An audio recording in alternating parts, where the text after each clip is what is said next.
you were hiding somewhere, and it was a cold night. Yeah. And I remember standing outside our front door yelling into the cold night, Dave! Yeah. And no answer. I had no idea where you were. I knew you were in trouble. And In that particular scenario, me and two of my really smart friends, who are still great friends to this day, decided it would be very funny to take a gigantic, like 12-foot wide piece of poster board and write, "Go fuck yourself" in huge dark letters on bright white poster board, and create like a finish line, like a very taut line of duct tape from a stop sign to a street light, and have this huge sign floating in the middle of the road. Absolutely could not miss it. It's underneath a street light, huge poster board, giant black letters. And the joke was supposed to be the enjoyment of seeing someone drive up to that and get out of their car and be like, "What the fuck?" And maybe it's an old man shakes his fist in the night sky and says, "Damn you kids."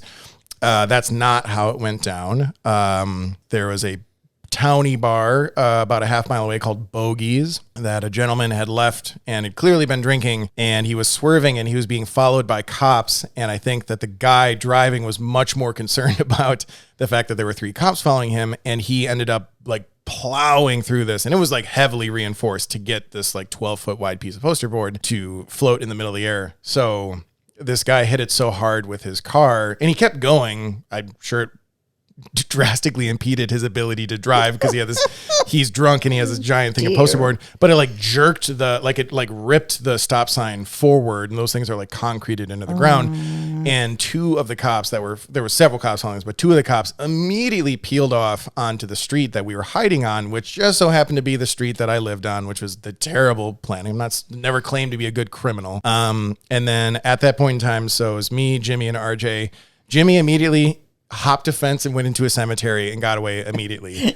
I went the opposite direction and just started darting into the neighborhood, and the whole neighborhood was like street, row of houses, big fence, row of houses, street, row of houses, big fence, row of houses. And I just started running away from the house. RJ, in his infinite wisdom, ran right back to my house and where he had his truck parked. And it was just very easy for the cops to like follow him to my house. And then they woke you up because you were sleeping there. So Jimmy gets away immediately. I had this like 25-minute long chase where the cops would like got out of their squad cars and they were right behind me. There were 2 times where they had me like by the belt, and I just like did a little shimmy and then hopped over. And like, I think they were weighed down by being fat asses and also having like, flashlight and cuffs and like really weighing them down so they couldn't hop over the fences as much as I could. And there was one point where they had me pinned between, like, I could see their flashlights, and I was in the backyard of a house, and there was a cop on each side, and they were coming around. I could see their flashlights, and I was wearing all black, and I just curled up in a ball next to this barbecue grill, and I had a black hat. I pulled that over my face. I was wearing a leather jacket. I pulled my hands inside of that, and I just curled up into a ball and just sat there. And I swear to God, one of the cops was standing right next to me. I could have just reached out and grabbed his ankle as he's, looking around with his flashlight. And my heart was beating so hard that I thought they're going to hear the like, dum, dum, dum, dum.